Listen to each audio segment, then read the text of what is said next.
Bicara tentang bagaimana kalau pelakunya di luar negeri, gitu ya. Undang-undang kita, Undang-Undang ITE, itu sudah mengatur tentang yurisdiksi. Jadi ini perbedaannya dengan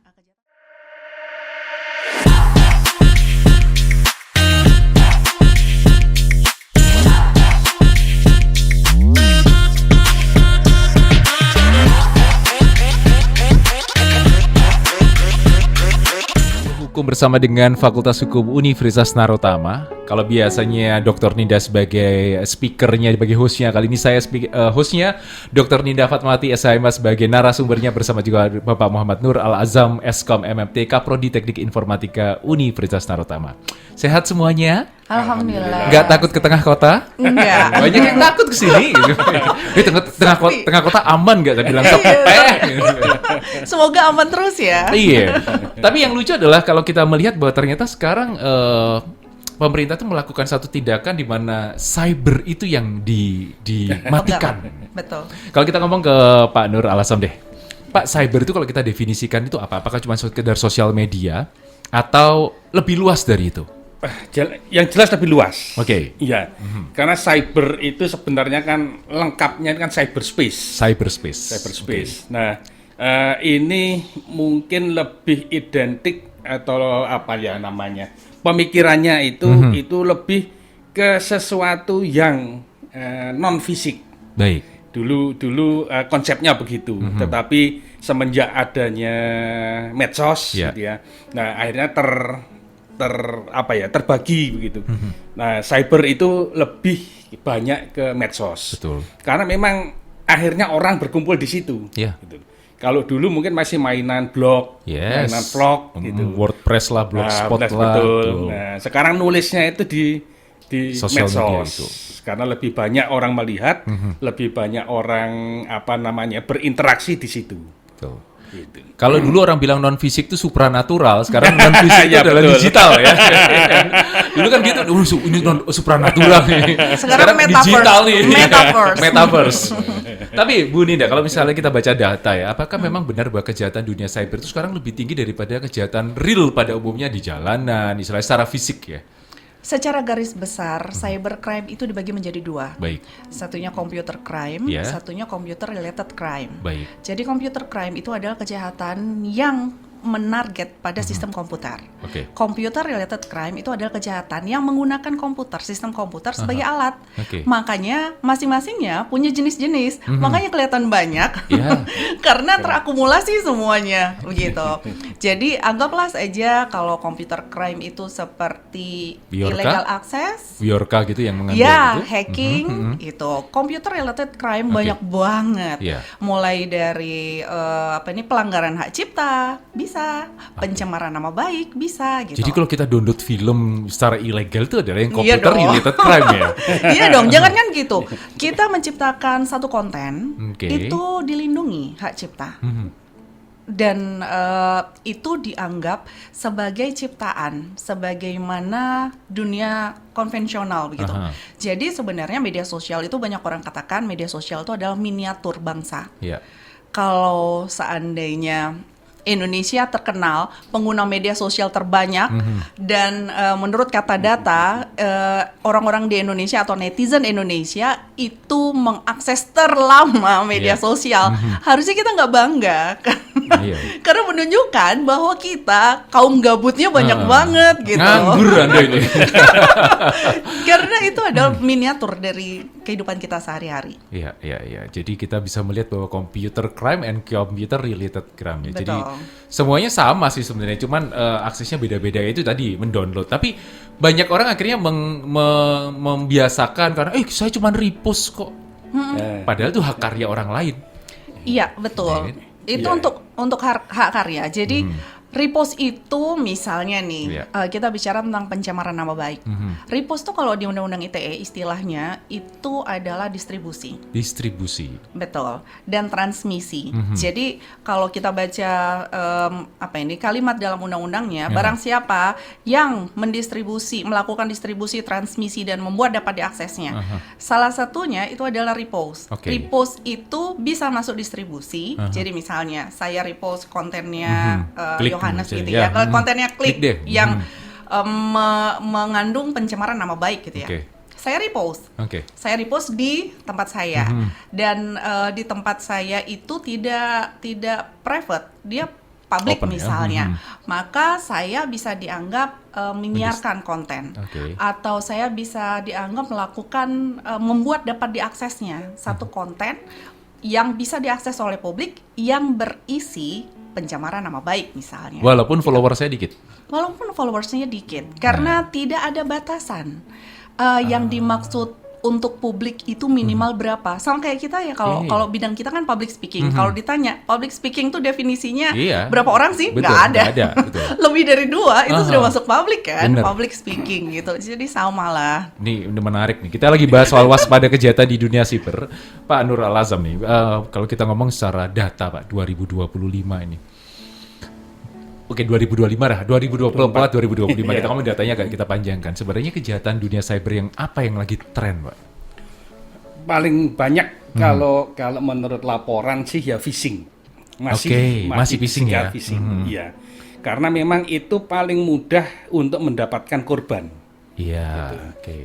Paling gampang itu misalkan saya membuat domain yang ada kata-kata ya sebuah bank gitulah. Iya. Orang nggak akan melihat itu miliknya siapa. Gitu. Tetapi kalau begitu ada kata-kata itu, terus tampilannya Kemiripan, seperti ya? bank yang asli gitu, dia akan menganggap oh itu punyanya bank. Gitu. Nah setelah itu memasukkan data-data yang sebenarnya harusnya konfidensial. Nah saat itu juga sudah kena dia. Itu yang sering terjadi seperti itu. Trendingnya itu adalah phishing itu ya. Iya. Karena saya juga pernah kena tuh, kena di speduk capil tuh.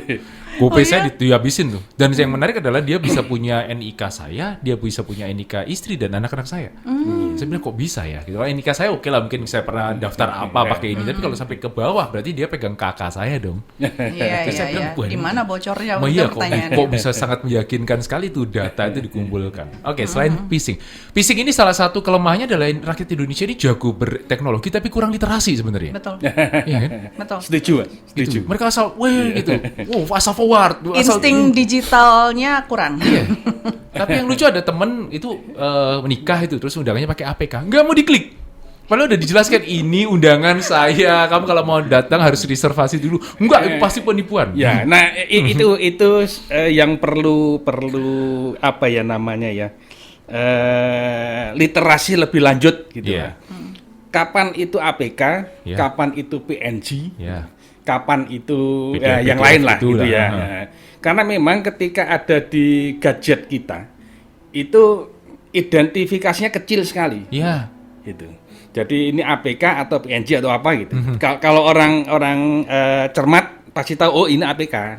Meskipun gambarnya itu gambar undangan misalkan gitu. Nah, hal-hal semacam itu yang memang masyarakat kita itu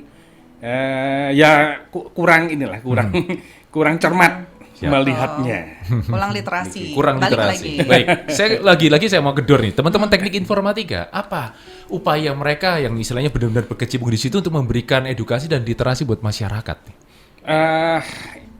Mungkin kalau informatika secara khusus itu mungkin agak tidak related lah gitu. Karena kami itu berkonsentrasi di sisi softwarenya, kreasinya berarti ya. Kreasinya ya. Mungkin akan lebih related itu sebenarnya di sistem informasi di atasnya.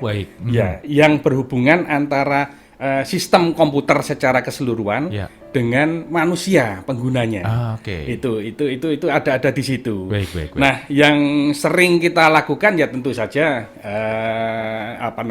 membuat informasi seperti inilah gitu. Kapan kita harus paham bahwa ini adalah informasi yang benar atau kapan ini informasi yang perlu penelitian lebih lanjut, ini benar atau tidak. Niku yang perlu ya.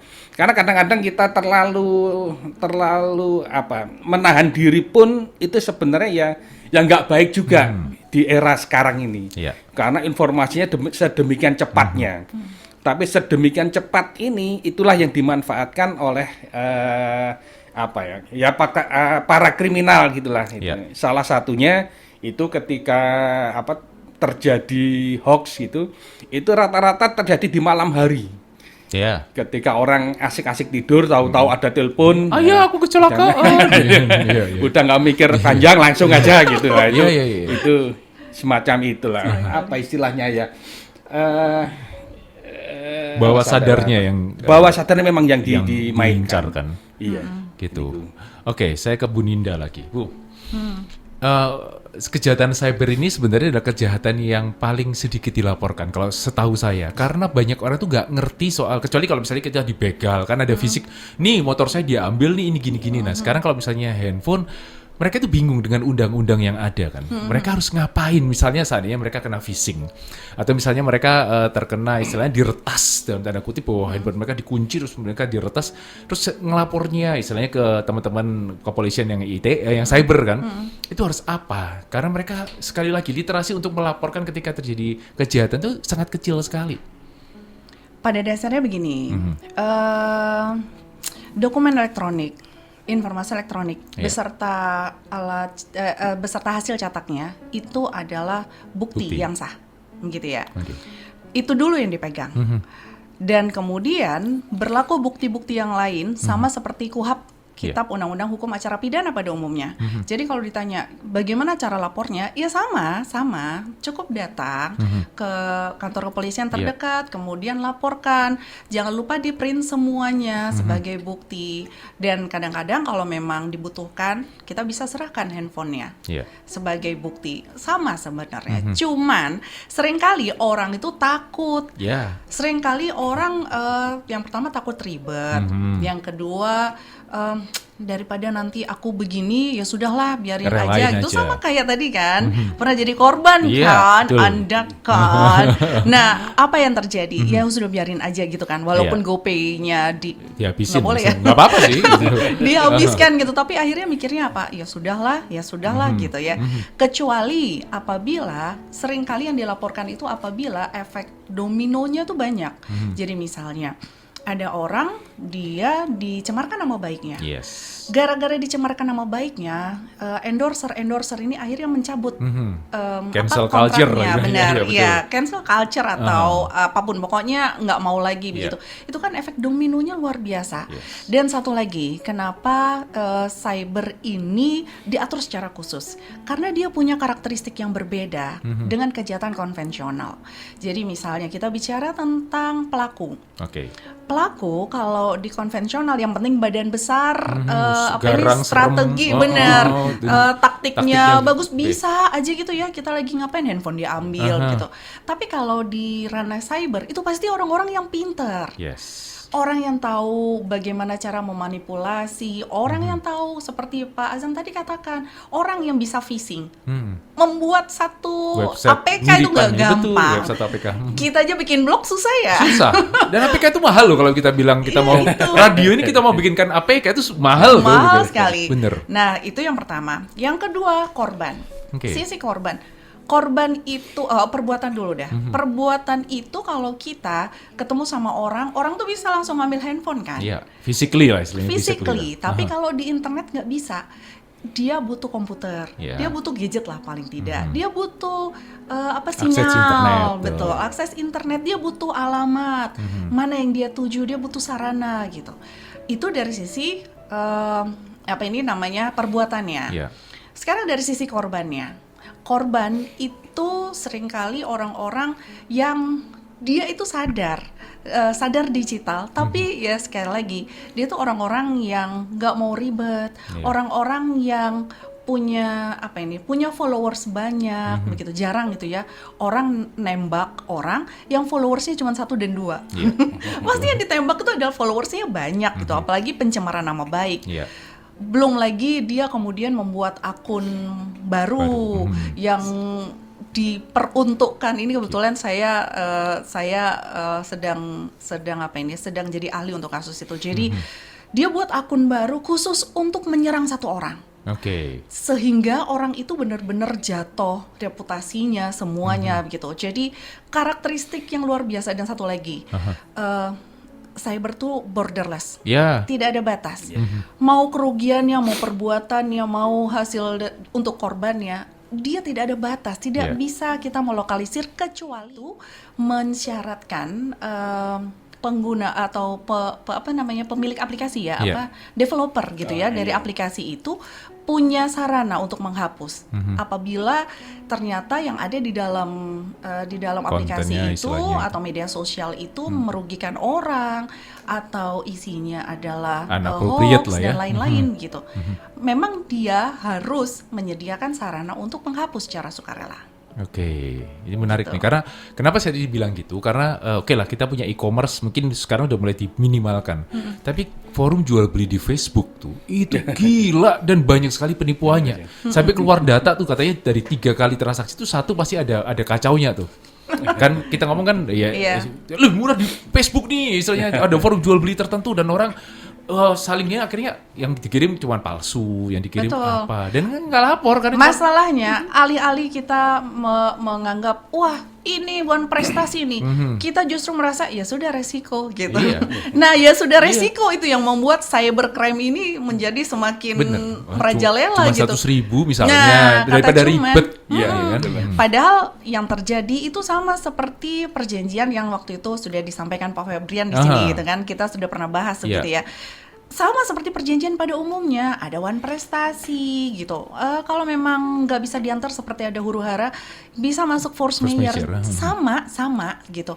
Tapi kadangkala toleransi kita yang membuat itu jadi ya sudahlah gitu. Kadang-kadang pelakunya juga mikir, cuma 100 pasti diikhlasin deh gitu.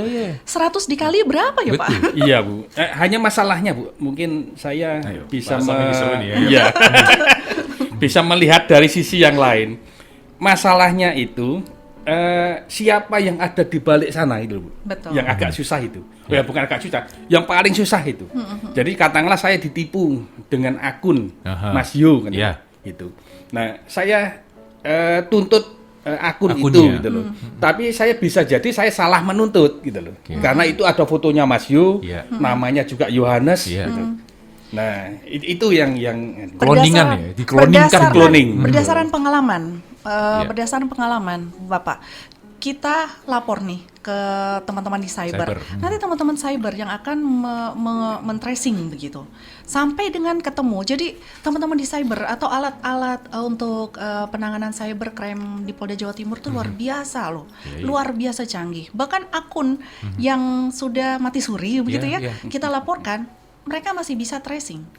Mati suri ya, bukan benar-benar hilang gitu ya. Yang mati suri itu bisa, Pak, gitu. Jadi kita sepertinya harus banyak memanfaatkan itu.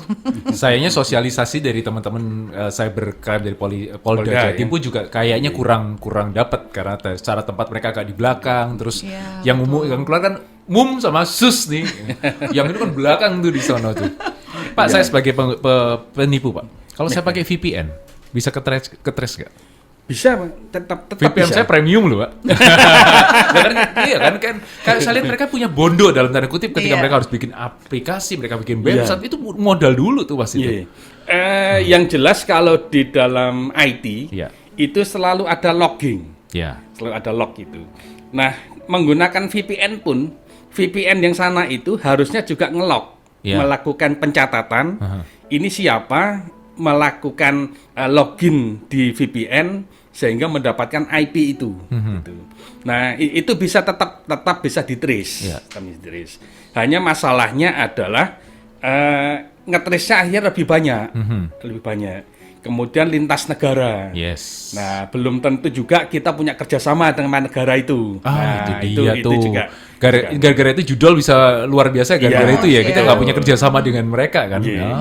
Itu ya hal-hal semacam itu. Tapi kalau di sisi IT-nya semua pasti bisa kita trace dari lognya itu tadi. Iya, karena memang itu sudah syaratnya apa ya namanya ya 101-nya kalau membuat aplikasi. Itu harus ada tracingnya. Orang siapa melakukan apa dari mana itu harus tercatat semua dalam logbooknya itu tadi ya. Iya. Bicara tentang sekedar menambahkan, bicara tentang bagaimana kalau pelakunya di luar negeri, gitu ya. Undang-undang kita, Undang-Undang ITE itu sudah mengatur tentang yurisdiksi. Jadi ini perbedaannya dengan kejahatan konvensional. Jadi kalau kejahatan di ranah cyber itu bukan Undang-Undang ITE ini bukan hanya berlaku untuk pelaku dan korban di Indonesia, begitu. Bisa saja pelaku di luar Indonesia, korbannya borderless juga berarti secara hukumnya. Betul, karena secara garis besar teori dari yurisdiksi cyber itu dibagi menjadi 3. The theory of the uploader. Jadi yurisdiksi itu tergantung tempat di mana kita mengupload, mengunggah, begitu ya. Ada the theory of the downloader. Jadi yurisdiksi yang berlaku itu adalah yurisdiksi tempat di mana kita mendownload. Begitu, sama seperti kita mendownload situs-situs porno, begitu ya. Ada bule mendownload situs-situs porno tapi dia ada di Indonesia, gitu. Kena nggak? Ya kena, gitu. Karena kan kita juga mempunyai undang-undang pornografi di sini. Terus yang kemudian yang ketiga adalah the theory of the server. Jadi yurisdiksi itu tergantung di mana servernya. Indonesia masuk yang mana? Indonesia ada di tiga-tiganya. Gitu. Jadi nothing to worry ya ketika kita jadi korban, kemudian pelakunya itu ada di luar Indonesia. Nothing to worry gitu. Atau demikian sebaliknya, begitu ya. Pelakunya ada apalagi pelakunya di Indonesia, pelaku di luar aja kita bisa gitu. Undang-undang ITE ini bisa berlaku gitu. Cuman pertanyaannya sama seperti Pak Azam tadi, sejauh mana effort kita itu dia. untuk bisa memanggil mereka, itu aja sih. Mungkin kalau untuk masyarakat yang kita perlukan sebenarnya itu adalah pemikiran jangan sampai hal ini terjadi ke orang lain. Betul. Saya berpikirnya seperti itu gitu. Nah, karena itulah sebenarnya di IT, di cyber ini ada institusi itu kita sebut CERT atau CSIRT gitu, Computer Security lupa saya. CSIRT. Nah, ya itu di Indonesia ada banyak, ada yang dari pemerintah, ada yang dari lembaga, ada yang komunitas gitu ya. Nah, paling tidak kalau masyarakat terjadi kasus di cyber itu bisa menyampaikan ke mereka gitu. Nah, mereka nanti yang mengumpulkan itu. Kemudian melaporkan kembali ke masyarakat bahwa ada kejadian ini, ceritanya begini, gitu. Sehingga masyarakat tim di situ atau yang mengikuti komunitas itu bisa paham, oh kalau begitu saya harus hati-hati. Nah, itu ada di mekanisme di IT ada. Ada. Sayangnya kok tidak terlalu banyak. Iya itu dia, karena orang pada nggak tahu nih gitu. Kita masih di Talk Show Hukum bersama dari Fakultas Hukum Universitas Narotama dan kita lagi bahas soal kejahatan di dunia siber. Pak, ini di kepala saya ada satu kalimat ini, bahwa ternyata jejak digital tuh nggak bisa pernah hilang. Bener nggak sih? Benar dan tidak.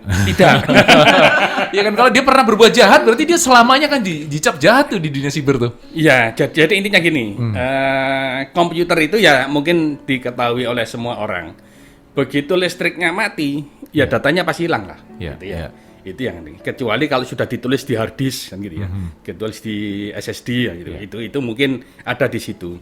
Nah. Hanya masalahnya di era internet ini kita menggunakan distributed system, gitu. Nah, begitu saya tulis di Facebook, saya tidak pernah tahu data yang saya tulis itu disimpan di server sebelah mana. Iya. Itu. Betul. Nah, akibatnya ketika saya hapus di tempat saya, mungkin di tempat lain masih ada, gitu. Kemudian yang lain adalah seperti tadi repost. Iya. Bisa jadi bukan repost tapi di-download, mendipost ulang kan gitu. Menjadi ada lagi gitu. Nah, itu hal-hal semacam itu yang membuat akhirnya kita yakin bahwa di digital itu tidak pernah hilang. Oke. Tapi maaf ya, dari sisi hukum gitu ya. Setelah ada Undang-Undang 1 tahun 2024, Undang-Undang ITE perubahan yang kedua begitu ya dari Undang-Undang ITE 11 2008, itu kita mengenal apa yang namanya the right to be forgotten. Oke, Gitu. Oh iya, hak untuk dilupakan. Hak untuk dilupakan. Jadi kalau seandainya kita merasa dirugikan oleh satu postingan, maka kita bisa minta untuk kita dihapus semuanya. Oke. Dan siapa yang menghapus? Tentu nggak bisa kita sendiri seperti kata Pak Azam tadi, nggak bisa kita sendiri. Tapi kita bisa mengajukan, Oke. begitu. Dan nanti pengadilan yang akan menetapkan. Dan hasil penetapan itu yang akan kita serahkan kepada misalnya, saya keberatan foto saya yang ini, gitu ya, tersebar. Kemudian saya ajukan gitu keberatan itu dan disetujui, maka saya akan bisa minta mulai dari Facebook, Instagram, bahkan even Google sekalipun untuk menghapus. Itu namanya the right to be forgotten. Tapi kalau misalnya ada orang yang mendownload dan menguploadnya, berarti dia udah melanggar dari hukum itu hal yang berbeda. Oke. Yang penting kan gugur kewajiban masing-masing platformnya Jadi untuk bisa sumber menghapus, awalnya gitu. untuk gitu ya. Betul. Jadi dari situ kita bisa tahu bahwa seandainya ada kejahatan yang terjadi di entah antara perempuan dan laki-laki, kadang-kadang bisa sebarin nih fotonya. Betul. Itu ternyata kita punya right of to have to be forgotten ya. Betul. Hak untuk kita bisa melupakan, dilupakan itu. Betul. Ketika nanti keputusan. Jadi jangan takut juga untuk melapor. Betul, intinya begitu. Soalnya kan mereka malu kan, misalnya takutnya nanti benar-benar disebar, mendadak nggak bisa berhenti nih wave-nya nih. Dan satu lagi, buat yang mungkin sekarang ini pendengar kita ada yang teman-temannya sedang berada di posisi itu Iya, gitu. iya. Biasanya dunia tuh berasa seperti kiamat Betul. gitu. Kemudian apa dia memenuhi apapun yang diinginkan Yes. tanpa dia sadar bahwa kita saja tidak bisa membatasi itu di-upload atau tidak Iya. gitu. Ngerti maksudnya? Mungkin bukan orangnya yang mengupload, tapi dia pernah berikan kepada orang lain gitu. Yes. Jadi melalui siaran kita ini hari ini, Bisa semoga didengarkan kita semuanya. kita bisa mengingatkan bahwa jangan berikan ini kalau istilah Tan Malaka di masa lalu ya. Satu kata-kata beliau yang saya ingat, sekali-kali jangan pernah bernegosiasi dengan maling di rumah sendiri, gitu Oke. ya. Jangan pernah menegosiasikan terhadap sama maling yang sudah mengambil harga Hak diri kita. kita, gitu. Jadi jangan pernah mau bernegosiasi, gitu. Itu yang saya pegang gitu. Jadi buat yang sekarang ini sedang berada di situasi yang bener. pelik, jangan pernah mau bernegosiasi, laporkan ke polisi, Oke. karena mereka yang akan tahu harus diapakan, gitu. Gitu. Walaupun setidaknya dengan kita melibatkan orang lain untuk tahu, maka setidaknya kita sudah meminimalisir sedikit gitu ya dari melokalisir lebih tepatnya begitu ya, dari kerusakan yang sama Lebih sekali parah, ya. tidak pernah kita pikirkan gitu, bagaimana cara menanganinya gitu. Jadi ceritakan. Apakah minta pendampingan dari teman-teman dari Fakultas Hukum Universitas Narotama misalnya sebagai langkah awal nih? Kan kita bilang bahwa saya takut nih kalau urusan sama polisi nanti gini. Ya. Apakah teman-teman dari FH Universitas Narotama ini bisa membantu untuk istilahnya Bisa. menjembatani masalah Bisa ini? sekali. Aha. Ini untuk pengumuman saja Ya. gitu. Mungkin ada yang belum tahu ya. Betul. Itu penting loh sebenarnya. Kami itu punya LBH. Oke. Yohanes, kami punya LBH dan LBH kami dipegang oleh dosen-dosen kami yang ahli di bidangnya masing-masing gitu. Jadi nothing to worry, datang saja ke kami dan kami akan bantu gitu untuk melakukan advokasi. Universitas Narotama ada di Jalan Arif Rahman Hakim nomor 51 Surabaya, Yes. nomor teleponnya 031 594 6404. Iya, itu paling penting karena beneran banyak orang tuh enggan berurusan dengan kepolisian, selalu enggan karena ketakutan tertentu lah, ada informasi-informasi dan mereka kadang-kadang butuh pendampingan untuk misalnya di melangkah ke sana harus apa dan apa kata-kata yang diucapkan. Pak, saya diperas. Apa yang diperas nih? Tapi yang paling pasti kan beliau-beliau juga tidak bisa jalan kalau nggak ada laporan. Betul. Gitu. Jadi kami akan mendampingi mulai dari sejak laporan. Tapi kan tidak semua delik aduan ya. Iya. Gitu. Kami akan dampingi untuk laporannya dan kemudian nanti akan melibatkan teman-temannya Pak Azam untuk misalnya forensik. Gitu. Saya berforensik, apa istilahnya digital forensik gitu ya. Teman-teman Pak Azam. Jadi Pak Azam dan tim ini kita bisa bilang bahwa ini adalah langkah awal sebelum nanti kita menyerahkan bukti-bukti ke cyber itu tadi. Ya bisa kan? kita sebutkan begitulah gitu ya. Iya. Karena forensik itu sendiri itu sebenarnya kan bagian dari pembuktian kriminal. Iya. Itu yang ini. Jadi sebelum ada itu memang pihak kepolisian itu nggak akan bisa ngapa-ngapain. Gitu. Iya sih. Begitu ada pembuktian, utamanya kalau digital kan agak susah ininya pun Pak. Pembuktiannya sama menjaga agar bukti itu tidak tercemar. Gitu. Karena digital begitu tercemar sedikit, sudah ganti informasinya. Iya. Gitu. Nah itu yang perlu dijaga sebenarnya. Orang berkata bahwa gampang sekali melakukan kejahatan di dunia siber. Ini karena apa? Mereka gampang buka tutup akun dengan enggak ini ditutup nih langsung ganti lagi terus mereka contoh penipuan WA yang tiap hari saya lihat di ini bukan nomor saya, ini bukan nomor saya. Semudah itu untuk membeli starter pack awal, mengubahnya menjadi ini kalau sudah misalnya udah ketahuan sudah masuk misalnya ke dalam get konteks segala macam, ini dipatahin nih. Ya, baru. Begitu mudahnya di negara kita. Ya, betul Pak, betul. Saya malah mengembangkannya begini, begitu mudahnya itu akan menyebabkan perulangan kejahatan repetisi. Contohnya seperti ini, saya punya WA di nomor saya sekarang, terus tiba-tiba saya lupa ngisi, akhirnya kan mati. Nah, saya beli yang baru, yang nomor ini saya buang, kan gitu. Tapi WA saya yang nomor itu kan belum mati. Betul. Ketika nomor itu di-recycle oleh operator, orang begitu memasukkan nomornya, langsung muncul WAG yang dulu saya ikuti. Okay. Nah, begitu muncul WAG itu, wah ini target saya, gitu loh. Berarti WAG itu kenal saya, ini gitu. Nah, akibatnya saya tinggal cari aja. Dia ini itu di medsos yang lain, bukan di WA, medsos yang lain, itu fotonya seperti apa sih gitu. Nah, itu saya ambil, saya pakai di situ. Nah, terus mulailah menyapa satu persatu gitu. Nah, itu penyebab utamanya akhirnya itu terjadi repetisi cepat sekali. Karena itu tadi kita kadang-kadang lupa. Ketika saya sudah tidak menggunakan nomor itu, tidak melakukan unsubscribe. Oh iya, istilahnya logout lah ya. Logout seperti itu. Tapi masih di situ, dan ketika nomornya itu ya, cilakannya kan itu. Nomor itu miliknya operator kan gitu. Betul. Ketika operator merecycle, ya sebenarnya bukan salah operator. Ya, gitu. karena sudah mati cukup lama kan. Misalnya mereka punya kebijaksanaan antara 2-3 tahun kalau mereka dorman misalnya. Ini bisa dijual ulang nih lagi, gitu. Betul. Apalagi nomor-nomor cantik gitu. Nah, jadi akhirnya tidak sebaiknya sekarang itu nomor itu miliknya negara kan gitu. Oke. Karena beberapa negara itu cari nomor HP itu harus izin negara dulu. Betul. Itu akibatnya kalau seperti itu memang akan susah di kita. Gitu. Karena kita nggak mungkin ganti-ganti ya. Kalau nyari nomor pun ya kita harus izin dulu kan gitu. Tetapi itu akan melindungi kita secara keseluruhan. Gitu. Ya, wallah mungkin jadi bisa jadi. Tapi sekali lagi percayalah kalau dalam hukum itu ada istilah there is no perfect crime, begitu ya.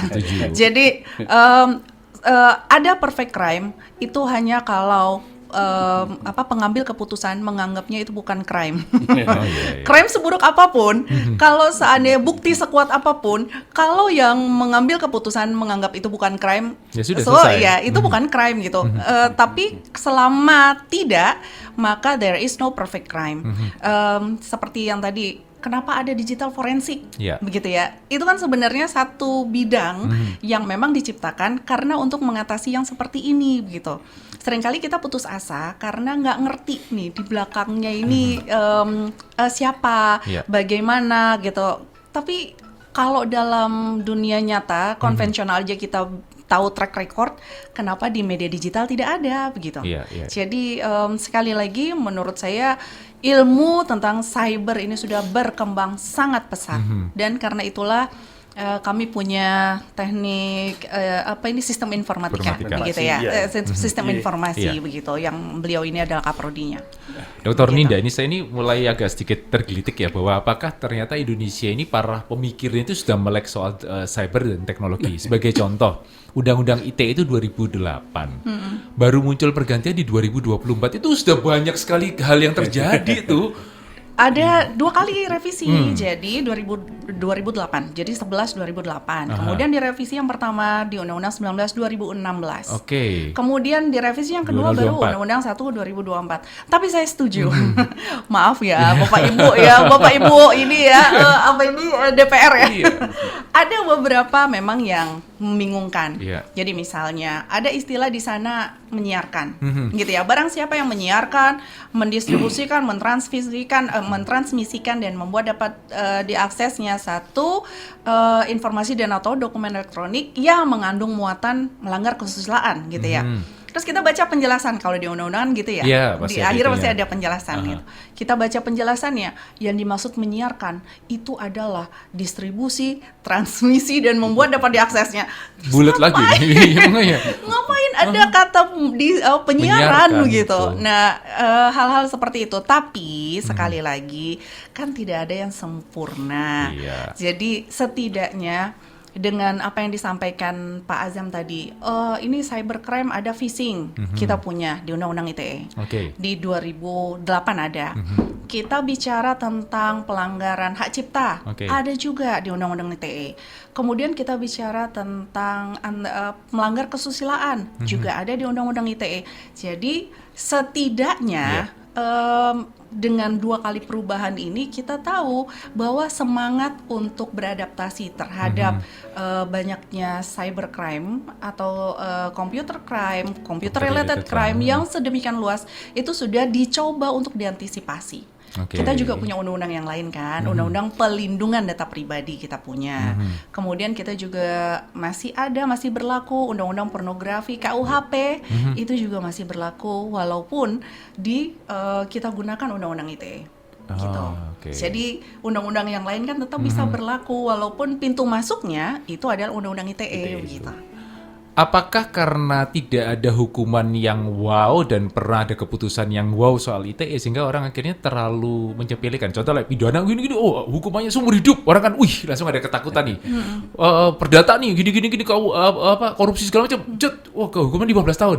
ITE nggak pernah ada loh sesuatu hukuman yang wow sampai sekarang setahu saya. Pertanyaannya, urgensinya apa? Sampai dihukum mati itu urgensinya apa? Memalukan nama bangsa nih.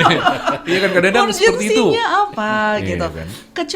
Kecuali memang ada beberapa yang disandarkan pada KUHP misalnya. Oke, Kita tuh kalau KUHP kan pasal hukumannya- berganda berarti ya, dilapiskan ke Iya KUHP betul, ya. secara definisi itu bersandar pada KUHP. Misalnya kita bicara tentang pencemaran nama baik.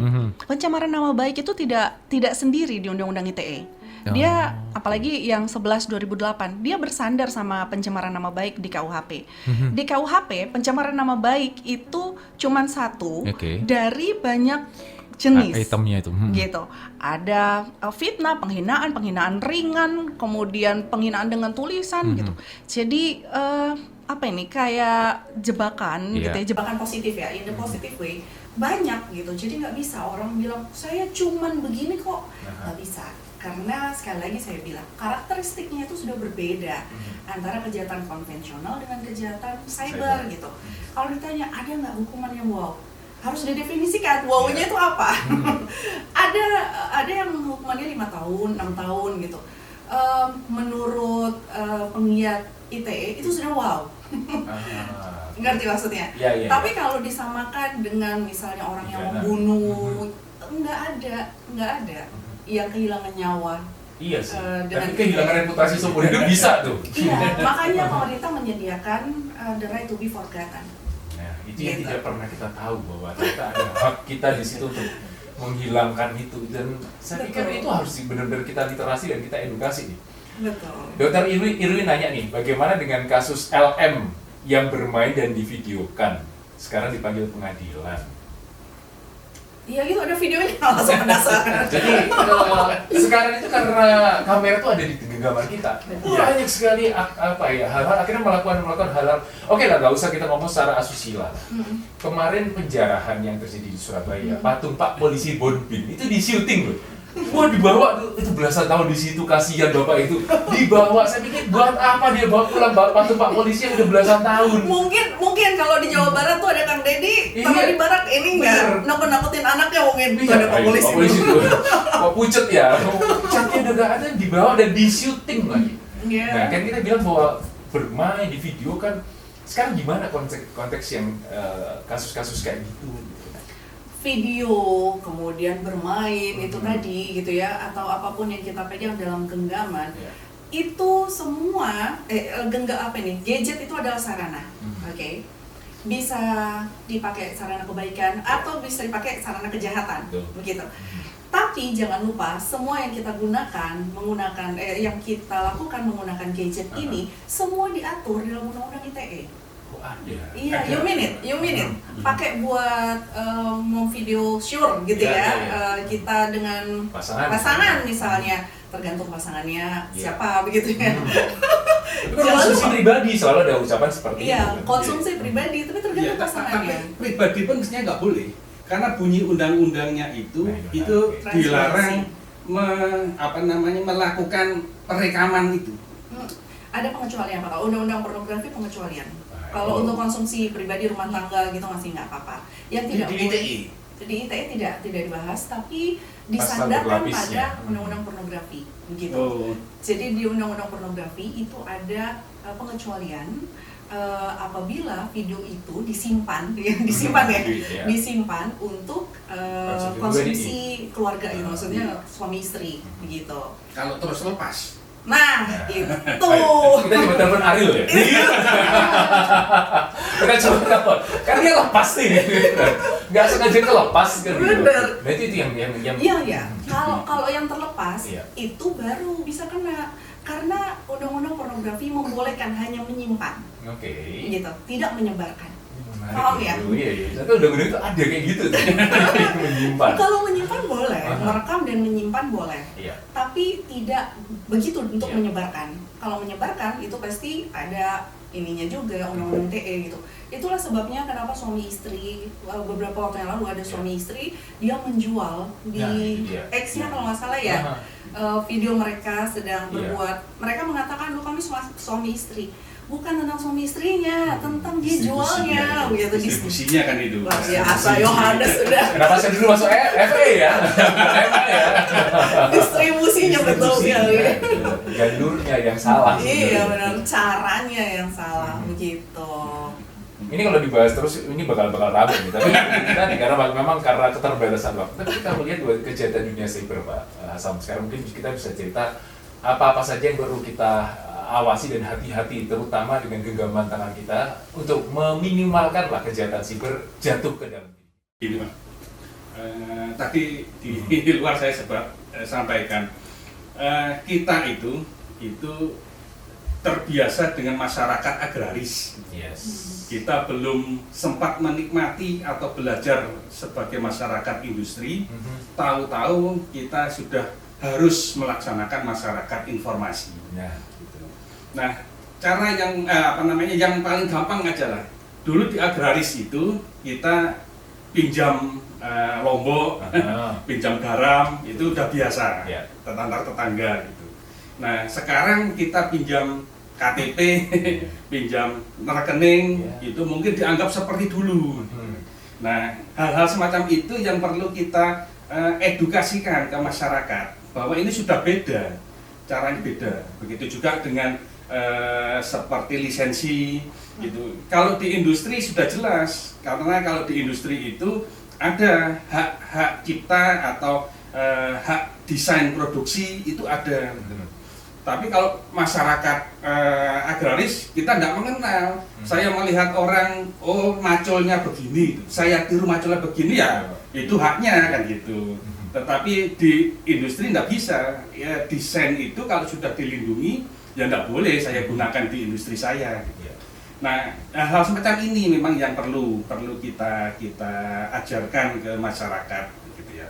Nah, yang paling penting kalau bagi masyarakat ya kita harus aware bahwa sesuatu itu sekarang kejadian di satu tempat yang terpencil itu bisa tahu-tahu muncul di tempat yang lain ya. Itu sesuatu yang tidak masuk akal kalau real time lagi. Real time lagi. Itu yang perlu perhatian. Kemudian karena sifatnya digital, Maka repetisi tadi Ya. itu bisa sangat cepat sekali. Mungkin yang sekarang maksud kita hanya untuk satu kopi gitu ya. Iya. Satu kopi tapi ternyata loh lah kok komputer saya rusak. Terus kita Servis nih. ya servis. Yang nyervis nggak sengaja loh kok ada ini gitu. Lumayan nih. Halo Ariel, kasusnya Ariel. Ariel lagi. Nah, itu hal macam itu yang perlu kita perhatikan. Iya. Bahwa sebenarnya di dunia internet pun, di dunia digital pun, menghapus itu belum tentu juga dihapus. Iya. Karena bisa jadi hanya ditandai bahwa ini sudah dihapus, sehingga handphone kita, komputer kita melihat, oh ini sudah dihapus, nggak ditampilkan. Iya. Kita merasanya sudah dihapus, tapi ketika jatuh ke tangan orang lain, loh itu bisa saya munculkan lagi, cuma ditandai gitu. Iya. Nah, ya semacam itulah ininya Mas. Iya. Siap. Nah, tuh Dokter Ninda nih, jadi buat orang-orang yang sedang terkena atau terjebak di kejahatan dunia siber, istilah kemudian mereka yang terkena, dijebak dan segala macam, ini langkah selanjutnya apa nih yang harus dilakukan secara hukum dan ITE? Yang harus diketahui adalah gadget itu memang milik kita, Yes. gitu ya. Tapi apa yang kita gunakan melalui gadget itu ada semua di undang-undang, gitu ya. Kalau kita menggunakan gadget itu untuk hal-hal yang beresiko, Yeah. jadi misalnya sorry to say merekam video intim, kesannya seperti tersembunyi di gadget seperti kata Pak Azam tadi ya. Betul. Kesannya seperti tersembunyi di sana. Faktanya tidak ada yang benar-benar bisa bisa menjamin 100%. Berhenti di situ ya. Nah, masalahnya adalah generasi sekarang gitu ya, apalagi anak-anak yang baru pegang gadget, seringkali mereka merasa bahwa semuanya dunia cyber itu sebaik orang tuanya, nggak mungkin mencelakainya gitu, sehingga dia masuk Instagram, dia buat close friend yang isinya hanya 3 orang. Iya. Faktanya salah satu dari 3-nya bisa jadi mereka adalah penyebar gitu. Atau bisa jadi suatu saat nanti kunci yang selama ini Instagram itu aman tiba-tiba menjadi tidak aman. Atau one day ternyata dihack handphonenya, kemudian didapatkan semua video-video itu gitu. Jadi pemanfaatan teknologi memang adalah hak asasi, Yes. gitu. Ada memang.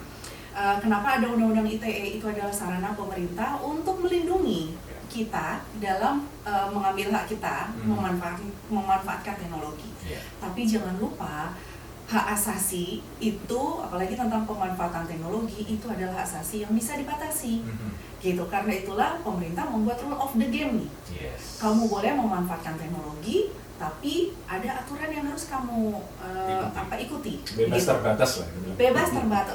Iya, bahasa zaman Pak Harto ini, bebas terbatas ini. Dan karena itulah kalau memang ada masalah, misalnya jadi korban, jangan pernah menghadapi sendiri. Iya. Seperti yang saya tadi sampaikan, kalau memang ada yang sedang diperas dan lain sebagainya, Iya. jangan pernah bernegosiasi dengan maling di rumah sendiri. Hak harga diri kita, Iya. gitu, hak privasi kita itu adalah rumah kita. Iya, dari itu Jangan biarkan orang yang hendak merampasnya atau orang yang hendak mengambilnya Iya. itu bisa ngobrol sama kita. Gitu. Itulah sebabnya kenapa sekarang himbauannya ya Pak Azam ya, kalau memang nggak tahu nomor telepon ini, nomor telepon siapa, nggak usah diterima. Kalau memang nggak tahu ini kode OTP apaan, nggak usah di-share, nggak usah dipikirin bahkan. Hati-hati begitu, karena terlalu banyak orang-orang yang mencoba gitu bermain di ranah kejahatan dunia cyber. Gitu. Dan kalau misalnya dibutuhkan, silakan menuju ke LBH di Universitas Narotama karena mereka akan melakukan pendampingan dari awal pemetaan termasuk digital forensik juga. Iya, dan kami akan bekerja sama dengan tim dari Pak Azam gitu ya, dari sistem informasi gitu, karena we got the experts. Iya. Sayang sekali kalau tidak digunakan kan. Betul, makanya ada butuh melacak nomor telepon tertentu Pak Asam, tolong Pak. Ngutang nggak bayar nih Pak. Dan itulah gitu. Nanti next mungkin kalau memang mau ikut kita, ini ada varian juga, kita akan membahas misalnya dari kontrak di dunia cyber, bagaimana rule of the game-nya gitu. Banyak hal yang bisa kita lakukan bersama. Jadi jangan lupa datang ke Narutama di Arif Rahman Hakim nomor 51 atau telepon kami di 031 594 6404 atau buka website kami gitu ya di www.narutama.ac.id atau FH apa varian? .narutama, fh.narutama. Oh, fh.narutama. Gitu ya? Ya. Baik. Gitu. Dipersembahkan oleh Fakultas Hukum Universitas Narotama. Kita akan ketemu lagi Selasa depan. Terima kasih.